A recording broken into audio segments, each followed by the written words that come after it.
6 months after first contact, Ambassador Dan Wright stepped off the transport shuttle onto the surface of Nexus Prime, the capital world of the Galactic Federation.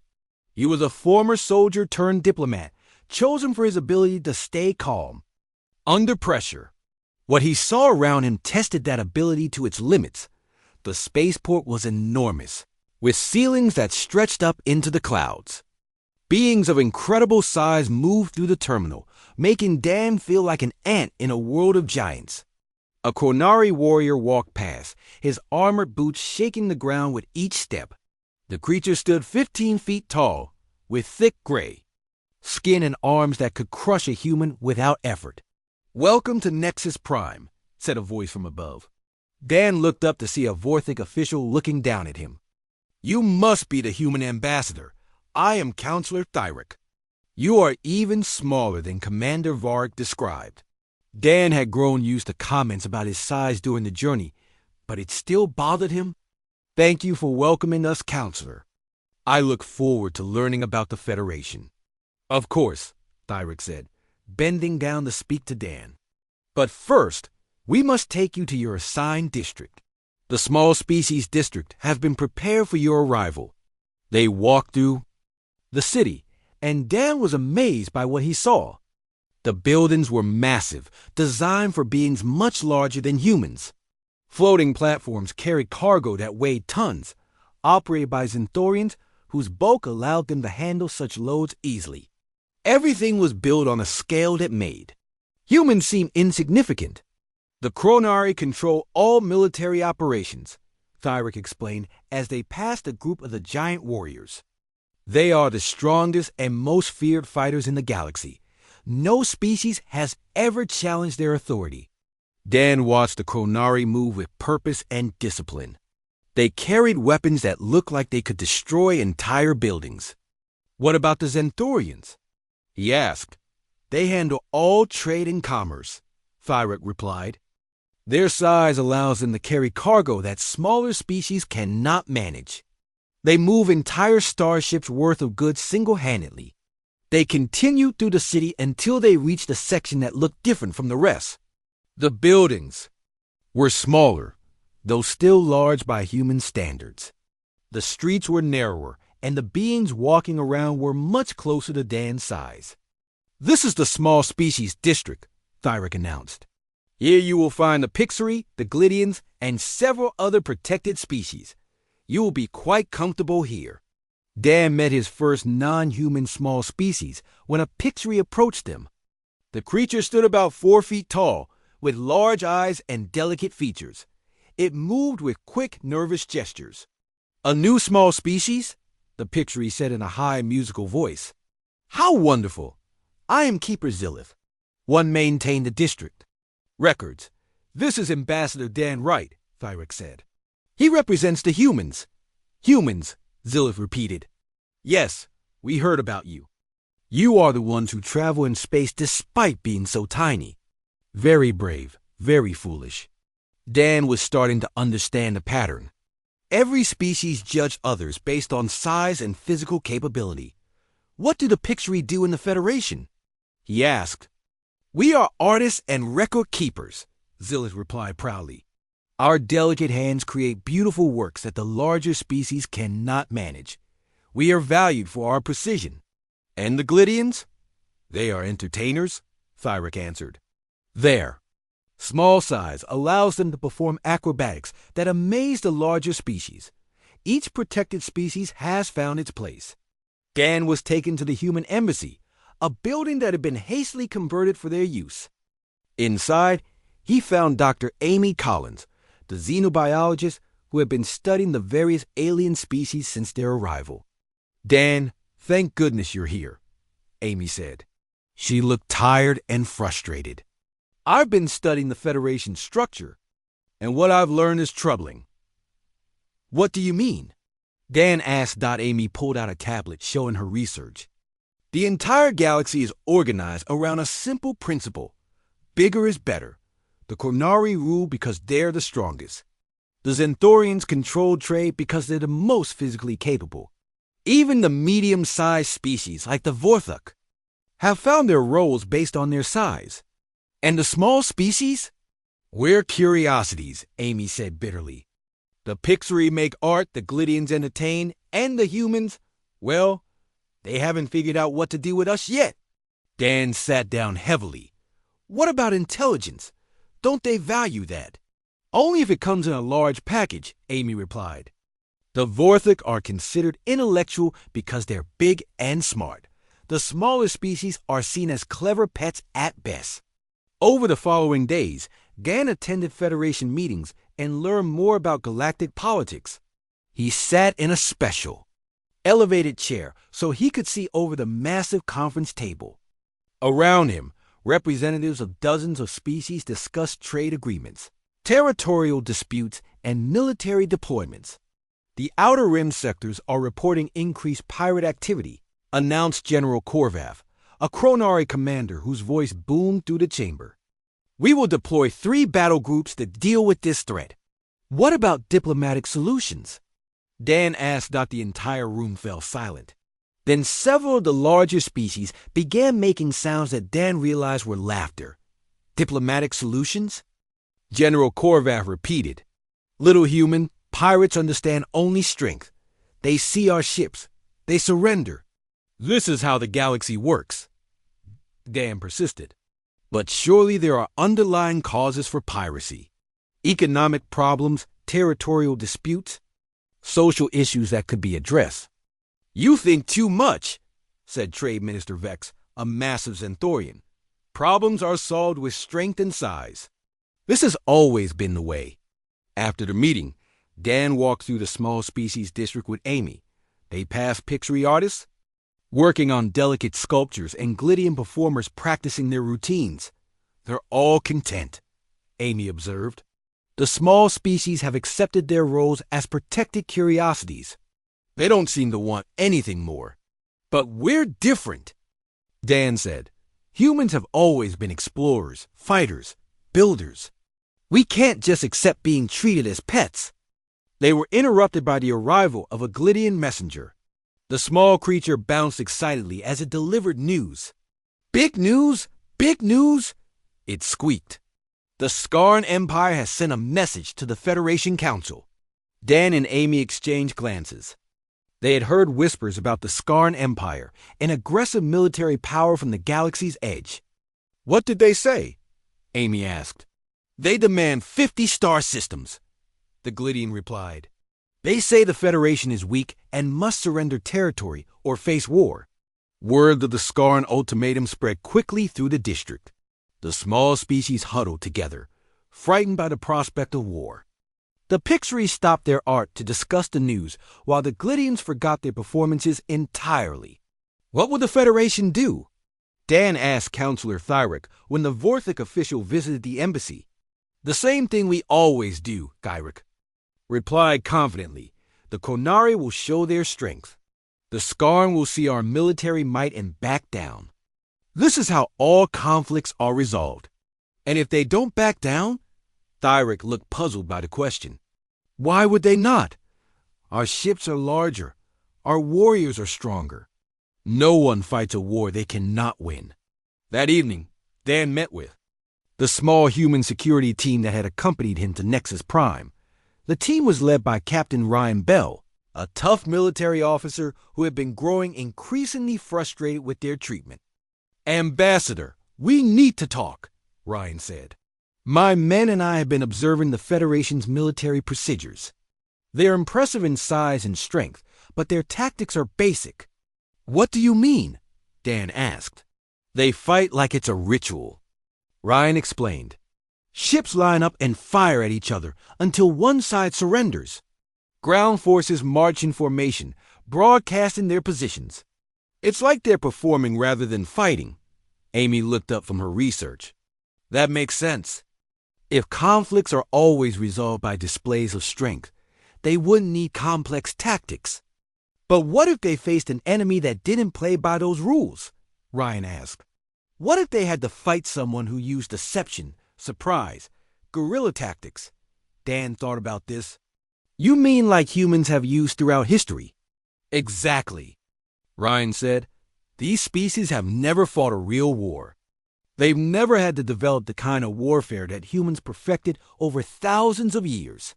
The next day brought news that changed everything. The Skarn Empire had attacked and conquered a Federation outpost.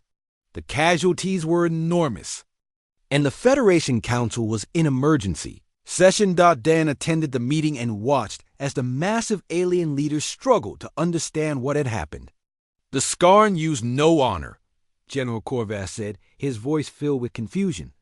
They attacked from behind asteroids. They targeted our command ships first. They used small fighters to confuse our sensors. Dishonorable tactics, agreed Trade Minister Vex. How can we fight an enemy that will not meet us fairly? Dan stood up in his small chair. Perhaps humans can help, he said. The room fell silent again, but this time it wasn't laughter.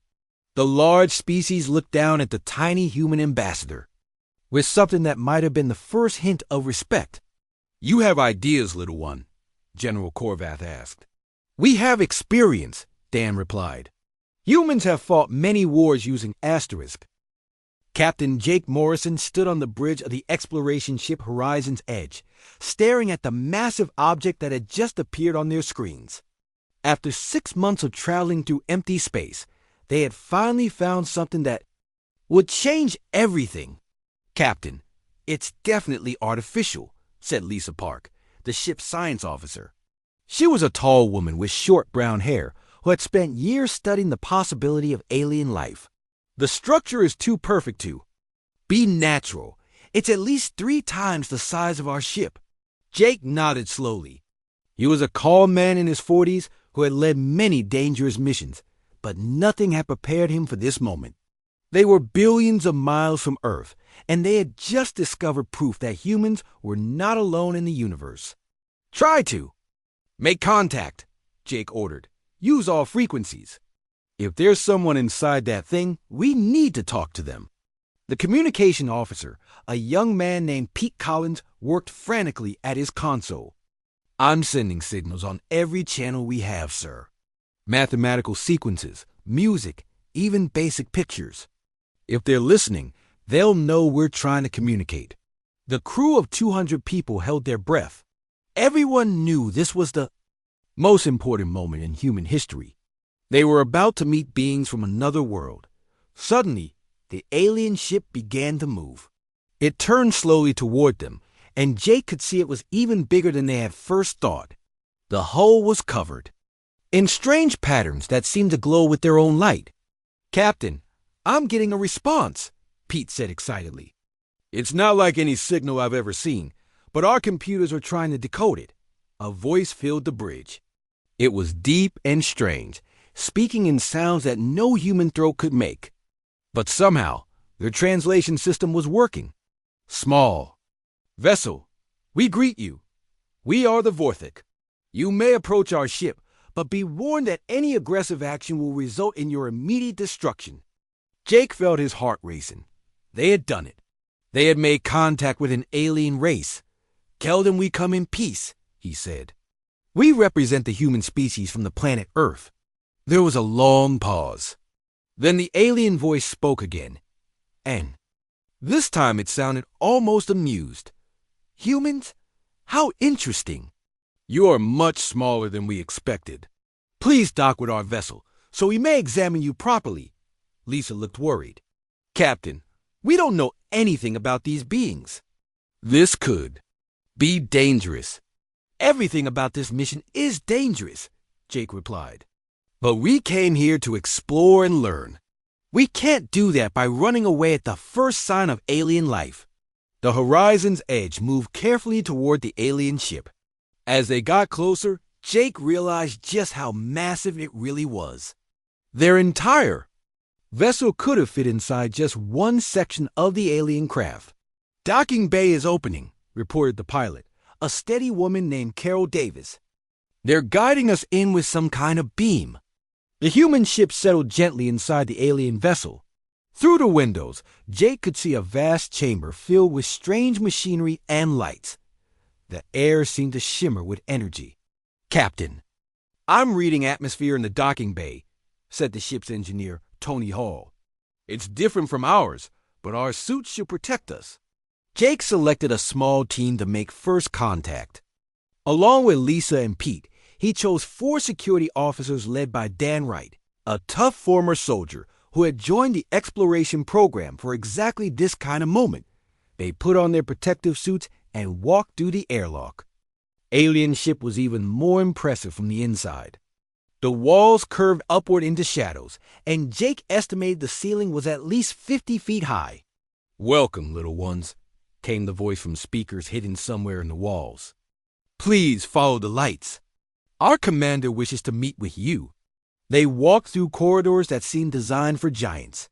Everything was huge, from the doorways to the control panels they passed. Jake felt like a child exploring a world built for adults. Finally, they entered a vast chamber where their first alien waited for them. Jake's breath caught in his throat. The creature was enormous, standing at least 12 feet tall.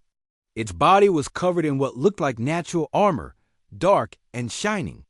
It had 4 arms, each ending in hands with too many fingers, and its head was long and angular with eyes that glowed with intelligence. "I am Commander Varric of the Vorthic," the creature said. Its voice was so deep Jake could feel it in his chest. "You are the humans we have heard whispers about. You are even smaller than the reports suggested." Jake stepped forward, fighting the urge to crane his neck upward. "I am Captain Jake Morrison, representing the human species. We come seeking friendship and knowledge." Commander Varric bent down to get a better look at them. "So tiny," he said, and Jake couldn't tell if he was impressed or disappointed. "How do you survive in space with such fragile forms? Your ship is barely larger than our maintenance pods." "We may be small," Jake said, "but we have curiosity and determination. We've traveled far from our home world to explore the galaxy." "Brave little creatures," Varric said with what might have been approval. "Tell me, do you have weapons? Do you fight wars among yourselves?" Jake hesitated. Human history was full of conflict and violence, but he wasn't sure how much to reveal. "We have had conflicts in the past, but we're trying to build a peaceful future." Varric made a sound that might have been laughter. "Of course you are. Beings. Your size would have no choice but to be peaceful. You could not harm anyone even if you wanted to." Lisa stepped forward. "Commander, we would like to learn about your people and your government. Are there other species in the galaxy?" "Oh, yes. Little human," Varric said, straightening to his full height. "There are many species, and they are all members of the Galactic Federation. We maintain peace and order throughout known space. Could humans join this federation?" Jake asked hopefully. Varric considered this. "Perhaps. You will be classified as a protected species, of course. Like the Pixri and the Glydians, you would be given safe worlds to live on and protection from larger, more dangerous races. Protected species?" Dan Wright spoke for the first time. "What does that mean exactly?" "It means you would be cared for," Varric explained patiently. "You would have no voice in government, no territorial claims, no military responsibilities. You would be kept safe and comfortable, like pets." Jake felt anger rising in his chest, but he kept his voice steady. "We're not pets, Commander. We're an intelligent species with our own culture and achievements." "I mean no offense," Varric said, "but look at yourselves. You barely reach my waist. Your ship is a toy compared to ours. You have no natural weapons, no armor, no size advantage. In the galaxy, only the strong survive and prosper. The weak are protected." The meeting continued for another hour. The humans learned about the Federation's structure, dominated by large, powerful species. The Chronari, who stood 15 feet tall, controlled the military. The Zenthorians, massive beings 10 feet tall and equally wide, handled commerce.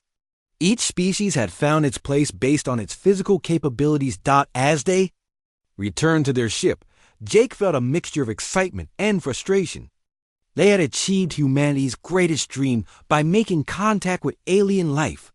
But they had also learned that in the galaxy's eyes, humans were nothing more than amusing curiosities. "Captain, Lisa said quietly as they walked back through the corridors. What are we going to tell Earth? Jake looked back at the massive alien ship around them. We tell them the truth. We found a galaxy full of life, and we're going to have to prove that being small doesn't mean being weak. Behind them, Commander Varg watched the tiny humans return to their little ship. He felt genuinely fond of them, the way someone might feel about a clever pet. They would make fine additions to the Federation's collection of protected species. After all, what possible threat could such small, fragile creatures ever pose to anyone? The next morning, Jake was awakened by loud banging on the ship's outer hull. He rushed to the bridge and found Tom Phillips already there, looking at the security screens with a worried expression. Captain, we've got big problems, Tom said. Look at this. The screens showed dozens of alien security forces surrounding their ship. They wore dark armor and carried weapons that hummed with energy. Jake had never seen so many armed aliens in one place. They're not taking any chances, Lisa observed as she joined them on the bridge. It looks like they brought enough firepower to destroy a small moon. Jake activated the ship's communication system. This is Captain Morrison of the human vessel. Harmony, what can we do for you? A harsh voice responded immediately. Captain Morrison, you and your crew will report to the main assembly hall in 1 hour. The Galactic Council will address the threat you have brought to our civilization. What threat? Jake asked, though he already knew the answer. Your chaos frequencies have infected hundreds of beings across multiple species. This contamination must be stopped before it spreads further. Jake looked at his crew. Amy was holding her guitar case, ready to fight for the right to make music. Ben Wright was reading through legal documents, trying to find some way to protect them. Dr. Kelly was studying alien brain scans on his tablet. What did you find, Sam? Jake asked the doctor. Something remarkable, Dr. Kelly replied. I've been analyzing the neural data from our alien contacts. The changes in their brain chemistry are not temporary. They're permanent improvements. The areas responsible for creativity, empathy, and complex reasoning have all become more active. So the music is actually making them smarter? Amy asked. Not just smarter, Dr. Kelly explained. More complete. They're developing abilities that their species lost thousands of years ago when they chose pure logic over emotion. Will that help us in the assembly? Ben asked. I doubt it, Jake said grimly. The council members are probably the ones most resistant to change. They've built their entire power structure on the old way of thinking. An hour later, the human crew walked through the station corridors toward the assembly hall. Jake noticed that many of the aliens they passed looked different than before. Some were moving more slowly, as if they were thinking about each step. Others had small groups gathered together, talking quietly. A few were even making soft humming sounds. The music is definitely spreading, Amy whispered to Jake. Look at them. They're starting to express themselves. When they reached the assembly hall, Jake was amazed by what he saw. The room was enormous, with seats arranged in a perfect circle. Hundreds of aliens from dozens of different species filled the space. At the center sat the 5 most powerful. Members of the Galactic Council. Jake recognized Zek Prime, but the other 4 were new to him. There was a tall, crystal-like being that sparkled in the light. A creature that looked like a walking tree with branches for arms. Something that resembled a floating jellyfish made of light, and a massive, rock-like being with glowing eyes. Humans. The crystal being spoke, its voice ringing like bells. I am clarity of purpose, supreme logic of the Crystal Empire. You stand accused of introducing cognitive poison into our civilizations. Your Honor, Jake began. But the tree-like being interrupted him. I am root of all knowledge, high philosopher of the Grove Collective. Your chaos frequencies have corrupted the pure thought processes of our youth. They now waste time on meaningless activities instead of serving the collective good. The floating jellyfish pulse with angry colors.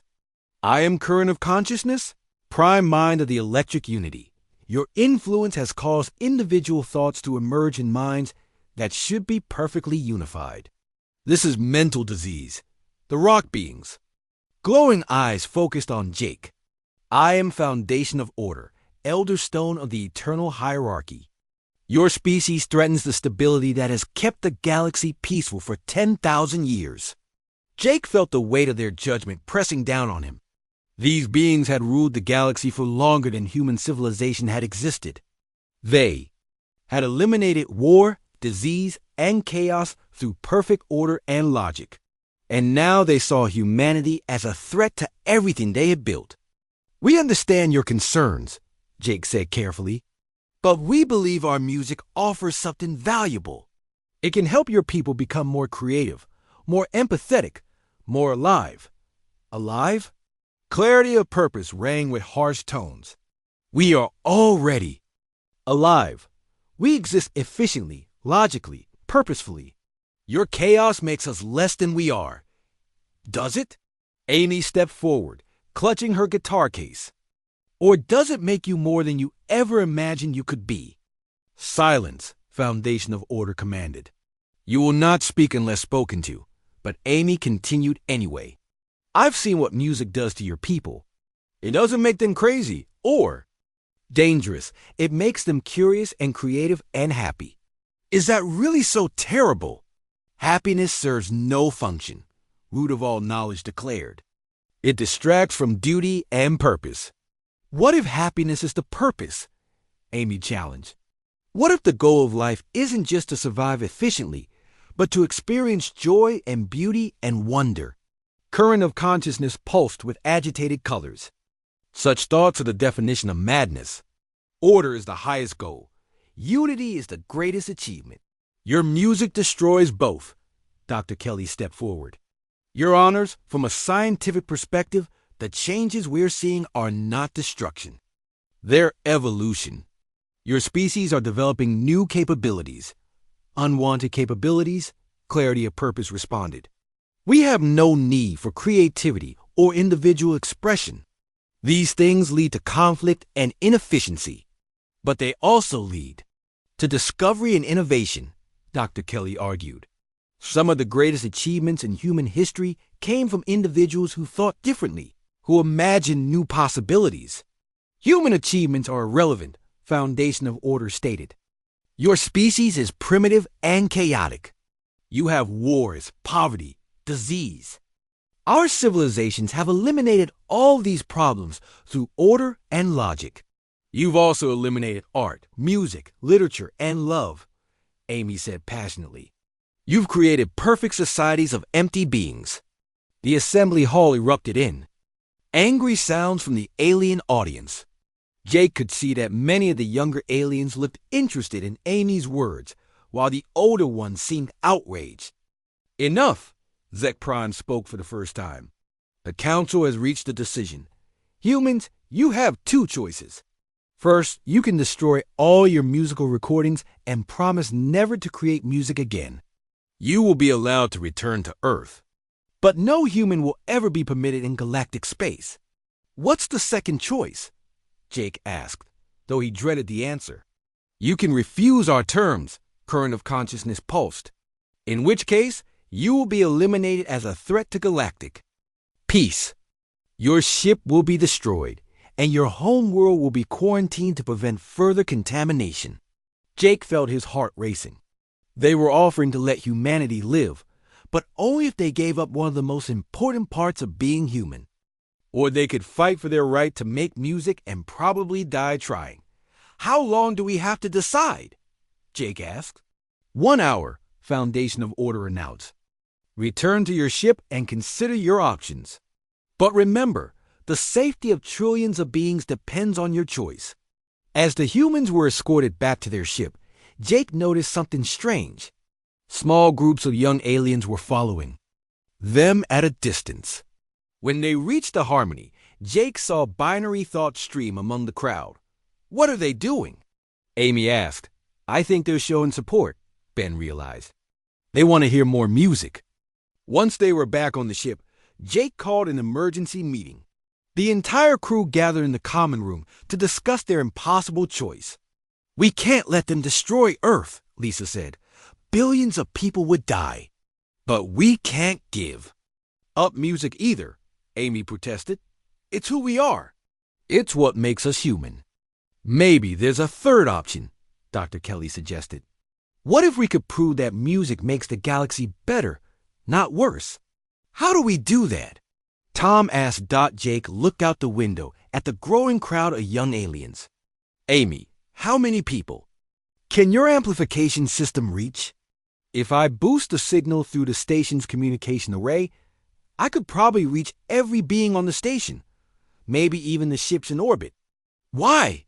"Because I think it's time to let the entire galaxy hear what human music can do," Jake said. "We're going to give them a concert they'll never forget." "That's suicide," Ben protested. "The council will order us destroyed the moment we start playing." "Maybe," Jake agreed. "But Binary Thought Stream said there are hundreds of young aliens who have already been changed by our music. If we can reach them all at once, if we can show the galaxy what they're really capable of, maybe we can change enough minds to matter." Amy stood up, her eyes shining with determination. "When do we start?" "Right now," Jake said. "If we're going to fight for the right to make music, we might as well do it with the biggest, most beautiful song we can create." As the crew prepared for their desperate gamble, Jake wondered if they were about to save the galaxy or destroy it. But one thing was certain. They were going to find out what happened when an entire civilization heard human music for the first time. The revolution was about to begin. At midnight, Jake stood by the ship's airlock, waiting nervously. The station corridors were completely empty and silent. Most aliens went into rest mode at this time, which was the closest thing they had to sleep. He checked his watch again and wondered if Binary Thought Stream would actually come. Then he saw a small figure moving carefully through the shadows. The young alien approached slowly, looking around to make sure no one was watching.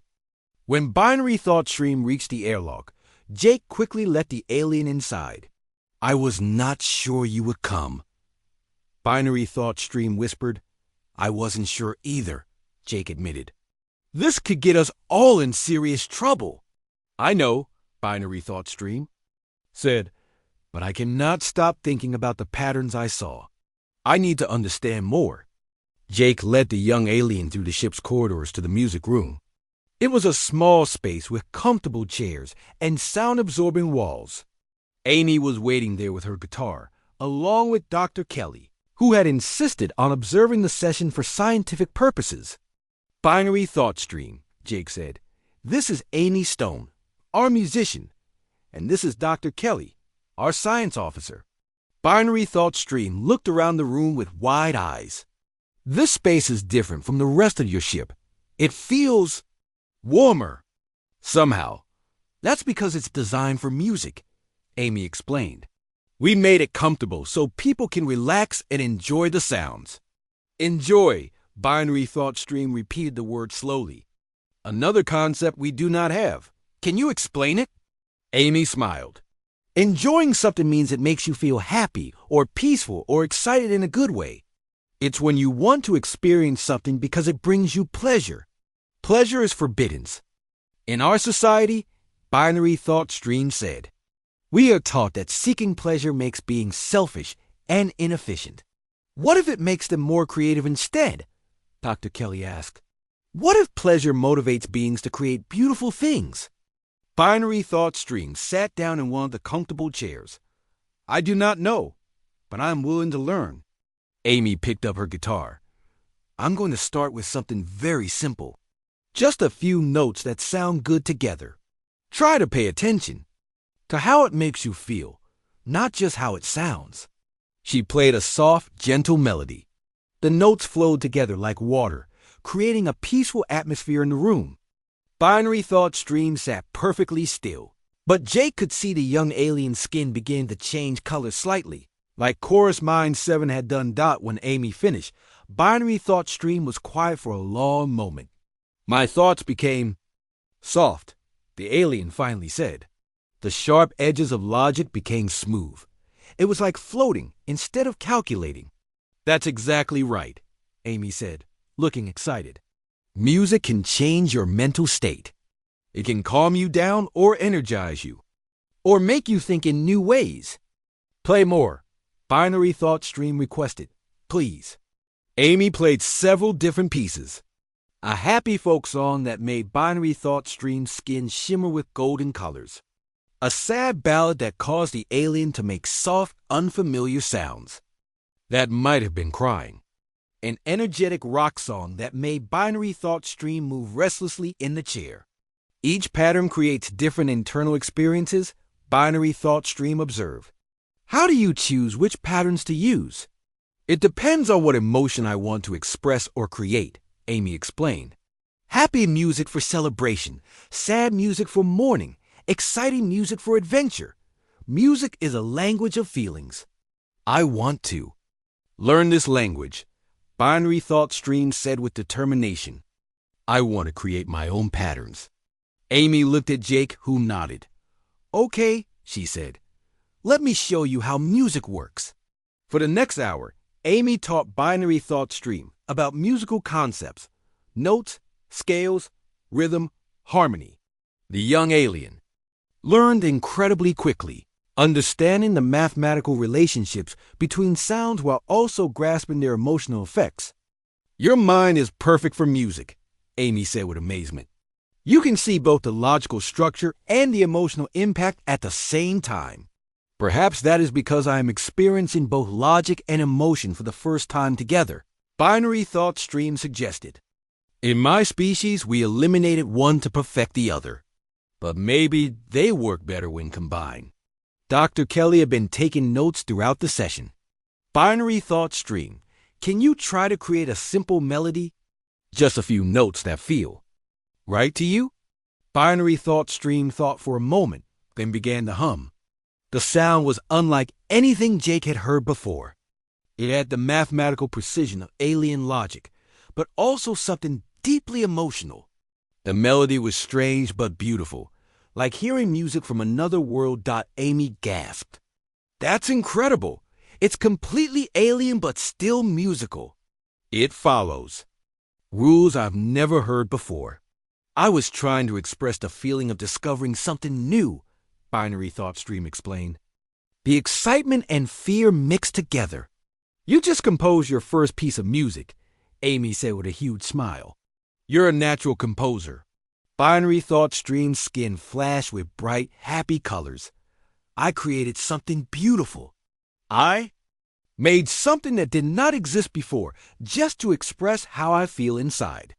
That's what art is all about, Jake said. Creating something new to share your inner experience with others. Suddenly, the ship's communication system crackled to life. Lisa's voice came through the speakers, sounding urgent. Captain, we have a problem. I'm detecting multiple alien ships approaching the station. They're coming fast. Jake felt his heart sink. We have to get you back to your quarters, he told Binary Thought Stream. If they find you here... Wait, Binary Thought Stream said. Before I go, I need to tell you something important. I am not the only one who has been affected by your music. What do you mean? Amy asked. There are others, Binary Thought Stream explained quickly. Young technicians, scientists, engineers. We have been secretly sharing the recordings of your music through our computer networks. There are dozens of us now, maybe hundreds, who have begun experiencing emotions and creativity. Jake stared at the young alien. You've been copying our music? Yes, and we have been creating our own variations. Each species interprets your patterns differently, but the effect is the same. We are all becoming more alive. Dr. Kelly looked fascinated and worried at the same time. How many species are involved? At least 7 that I know of. Maybe more. The music spreads through quantum communication channels. It jumps from station to station, ship to ship. We cannot stop it anymore. Amy grabbed Binary Thought Stream's arm. This is wonderful. You're creating a musical revolution across the galaxy. It is wonderful, Binary Thought Stream agreed. But it is also dangerous. The older generations are terrified. They think we are all going insane. Are you? Jake asked. I do not think so, Binary Thought Stream said. I can still perform all my duties. I am still logical and efficient. But now I am also creative and emotional. I am more complete than I was before. The ship shook slightly as the alien vessels docked with the station. Jake could hear footsteps in the corridors outside. You have to go, Jake said urgently. Can you get back to your quarters without being seen? Yes, Binary Thought Stream said, moving toward the door. But Captain, they are coming for you. The Council has decided that human music is too dangerous to be allowed in the galaxy. What are they going to do? Amy asked. They will demand that you destroy all your musical recordings and promise never to create music again. If you refuse, they will use force to eliminate the threat. Jake felt a cold fear in his stomach. And if we agree, then you will be allowed to return to Earth, but you will be banned from galactic space forever.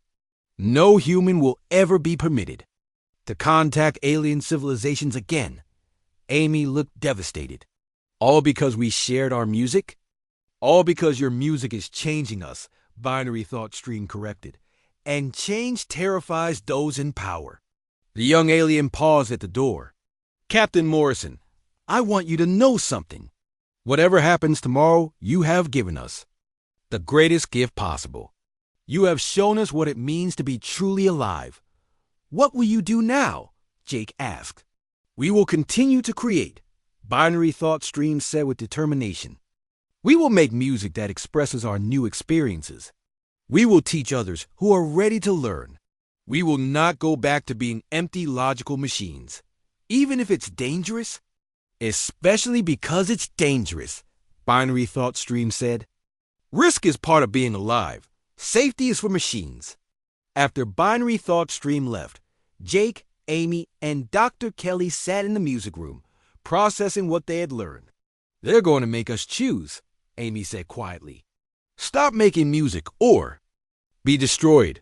What do you think we should do? Jake asked. Amy held her guitar tightly. I think we should do what Binary Thought Stream said. We should take the risk. Music is too important to give up, Dr. Kelly nodded. From a scientific perspective, we're witnessing the evolution of consciousness across multiple species. This could be the most important moment in galactic history. Jake stood up and walked to the window. He could see the alien ships docked at the station, their dark hulls reflecting the starlight. Then we better prepare for a fight. Not with weapons, but with music. What do you mean? Amy asked. I mean, we're going to show the Galaxy Council what human music can really do, Jake said. We're going to give every being in this station the chance to hear what they've been missing. Amy smiled. Despite the danger they face, a concert? For the next 3 days, the human crew stayed on their ship while the aliens held emergency meetings. Jake could see groups of alien officials arriving at the station through the bridge windows. Ships from different species docked at various ports, and the usually quiet corridors became busy with activity. They're really worried about this, Lisa observed, watching another alien transport arrive. I've never seen so many different species in one place. Amy sat in the corner of the bridge, holding her guitar but not playing it. She had been quiet since the meeting, feeling guilty about causing such a big problem. Maybe I should have been more careful, she said softly. You didn't do anything wrong, Jake assured her. You were just being human. That's not something to apologize for. Dr. Kelly was studying readings from the station's communication systems. The interesting thing is that their neural patterns are still showing unusual activity. The music seems to have created permanent changes in their brain chemistry. Is that bad? Amy asked. I don't think so, Dr. Kelly replied. In humans, similar patterns are associated with creativity, empathy, and emotional intelligence. They might actually be becoming more like us. On the 4th day, Zek Prime contacted the ship and asked Jake to come to the meeting room alone. Jake was nervous as he walked through the station corridors. The aliens he passed looked different than before. Some were moving more slowly, as if they were thinking about each step. Others were standing in small groups, which was unusual since they normally avoided gathering together. When Jake reached the meeting room, he found only Zek Prime waiting for him. The alien looked tired and confused, very different from the confident being he had met a few days earlier. "Sit, Captain Morrison," Zek Prime said. "We need to discuss the situation." Jake took his seat across from the alien. "What has the council decided?" "The council is divided," Zek Prime admitted. "Some members want to declare your species a threat and ban you from galactic space. Others are curious about these new experiences your music creates. What do you think?" Jake asked. Zek Prime was quiet for a long moment. "I have been experiencing strange thoughts since I heard your musician play. Thoughts that serve no logical purpose, but feel important somehow. I find myself wondering what other sounds your people can make." "That's called curiosity," Jake said. Gently. "It's a good thing, is it?" Zek Prime asked. "My people have lived without curiosity for thousands of years. We solved problems efficiently and lived in perfect order. But now I find myself questioning that order." Jake leaned forward. "What kind of questions?" "I wonder what it would be like to create something beautiful instead of just functional. I wonder what it would feel like to express emotions the way your music does. I wonder if there are other experiences we have been missing. Those are all." "Good questions," Jake said. "Maybe you could learn about music yourself." Zek Prime's black eyes widened. "That would be against all our laws and customs. We do not create chaos. We eliminate it." "But you just said you were curious about it." "Yes, and that frightens me. These new thoughts feel dangerous and wonderful at the same time. I do not understand how that is possible." Jake smiled. "That's exactly how creativity works. It's scary and exciting together. That's what makes it so powerful." Before Zek Prime could respond, the door opened and a young alien entered. This one looked like Zek Prime, but smaller and with lighter gray skin. The young alien moved nervously and kept looking around the room. "Binary thought stream," Zek Prime said sharply. "You should not be here. Return to your duties." But Binary Thought Stream did not leave. Instead, the young alien looked directly at Jake. "You are the human captain. Your people make the chaos sounds. We call it music," Jake said. "And you are?" "I am Binary Thought Stream, Junior Technician, Maintenance Division 7, the young alien said quickly. "I have been monitoring your ship's energy signatures. I detected the chaos frequency patterns. Binary Thought Stream, leave immediately," Zek Prime commanded. "This discussion is not for technicians." "But I want to understand," Binary Thought Stream said. And Jake noticed something different in the young alien's voice. It sounded more emotional, more alive than the flat tones most aliens use. "Understand what?" Jake asked. "The patterns. They are not random chaos. There is organization in them, but it is different from our logic. It follows rules, but the rules are about feeling instead of thinking." Zek Prime looked alarmed. "You have been analyzing the chaos frequencies. That is forbidden." "I could not help myself," Binary Thought Stream said. "The patterns are beautiful. I have never seen anything like them." Jake's eyes lit up. "You think music is beautiful?" "I do not know what beautiful means," Binary Thought Stream admitted. "But when I see the patterns on my screens, something inside me feels ... gorm, like sunlight on my skin." "That is beauty," Jake said. "That feeling you get when you experience something that moves you emotionally." "This is extremely dangerous," Zek Prime said, standing up.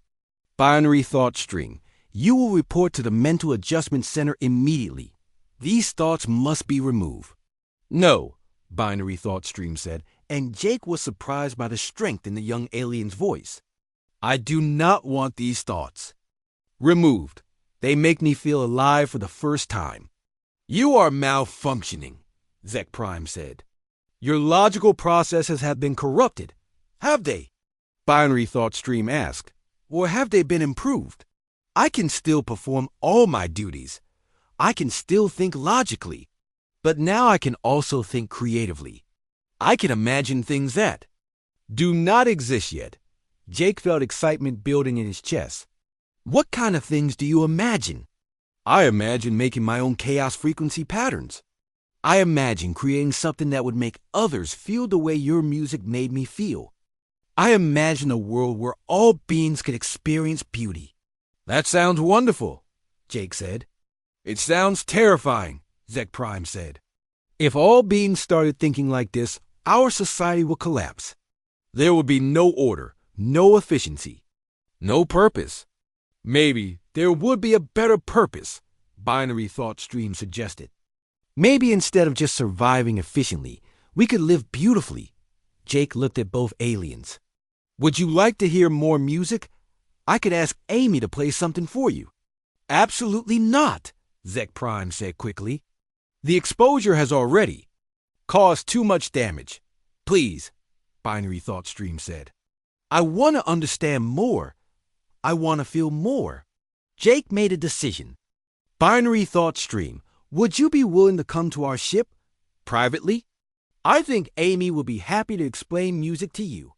That would be incredible, Binary Thought Stream said, the young alien's eyes shining with excitement. This is forbidden, Zek Prime warned. If the Council discovers that you are actively teaching chaos frequencies to our people, they will take severe action.